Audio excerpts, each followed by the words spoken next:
Hoy, huwag kang mapagbintang ha. Ako pa talaga. Oy, kanino ba? Ay, sino bang tao dito kung pinag-iwanan ko? Ikaw talaga, sir. Anong ulamin natin ngayon yan? Sardinas na naman. Ano ka naman, pinagbabantay ka eh, tapos iniwanan Ilabas mo na kasi. Init. Ano ba yan? Ano ba yung lulutuin mo? Ha? Ano yung lulutuin mo? Giihaw ako ng bangus ngayon. Maiba naman yung ulam ba natin? Lagi na lang prito eh, parang may pumipitik-pitik na, may tumitibok-tibok eh. Parang nasusubra na tayo sa pagprito ng isla eh. Prito kung laging prito. Ito naman oh. Na, sarap nito oh. Ba, may palaman Ba, pa. syempre, pag ako nagluto ng inihaw, laging dapat masarap. Hindi lang pang-ulam. Oh. Hindi pa ako tapos. Kontra ka na agad. Ang init, pinababaga ko pa. Ang init ah. Sige na, tatapusin ko pa yung nilalabang ko dun eh. Sige na. Para mamaya pagkatapos natin, kakain na tayo. Init. Yeah. Sarap ng ulam ngayon, inihaw.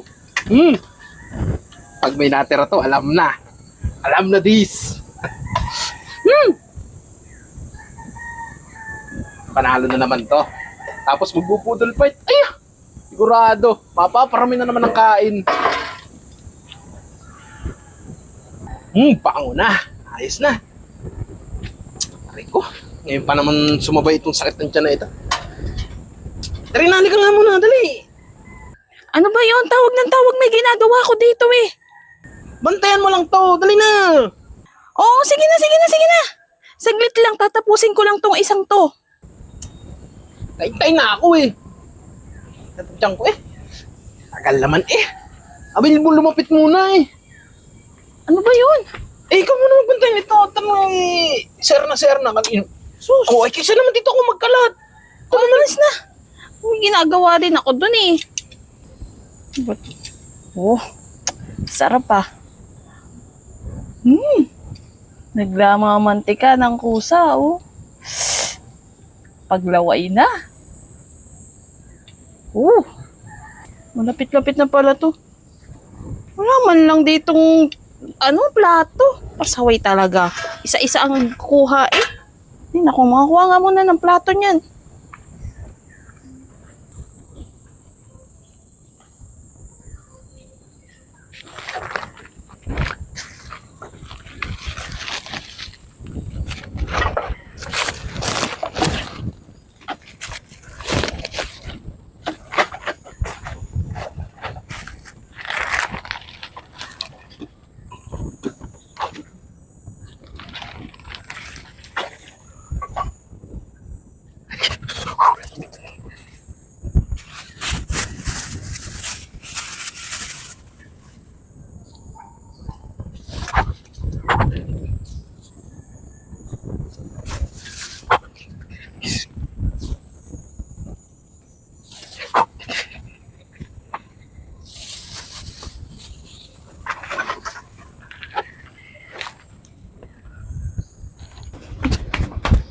Oh, wala na yung isda dito.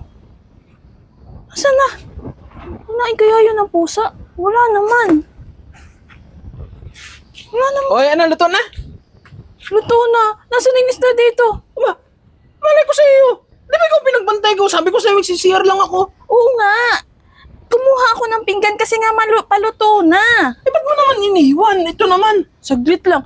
Ikaw, baka ikaw ha. Ba't ko naman itatago yun?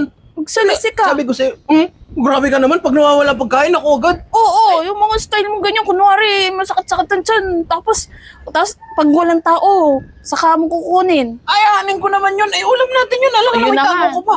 Baka ikaw ang nagtago para mamaya pagka tapos kumain, ilalabas mo, di ikaw masarap ang ulam. Grabe ka, Katerina. Hoy, huwag kang mapagbintang ha. Ako pa talaga. Oy, kanino ba? Ay, sino bang tao dito kung pinag-iwanan ko? Alangang ako. Sabi ko sa'yo, magsisiyar ako eh. Ikaw talaga, sir. Anong ulamin natin ngayon yan? Sardinas na naman. Ano ka naman, pinagbabantay ka eh. Tapos iniwanan Ilabas mo na kasi. Wala sa akin. At nandun ako sa CR. Doon mga style mong... Ikaw ang naiwan dito tapos akong pagbibintangan mo. Boy, galing din. Ay, kasi ganun yung mga style mo, yung mga salisi-salisi. Pag walang tao, sa kakapit. Hindi ikaw ang kumuha. Hindi nga ako. Ay, hindi rin akong kumuha. Sino kukuha nun? Oh boy, wala namang pusa. nandyan yun. May tinik na ako makikita dyan. Wala naman. Ayaw pa umamin kasi eh. Ikaw lang naman ang naiwan dito. Anong ako naman? Ay naku, ako'y pinagbibintangan mo ha. Bahala ka dyan. Ano na tayo niyan? Kung hindi siya, hindi ako. Eh, sino naman ang kukuha? Wala, stick na yan ha. Pwede naman magsabi kung gusto at bibigyan naman. Hindi kukunin pa lahat. Ay tayo niyan. Sardinas na naman ang ulamin ngayon. At sa ulo nito.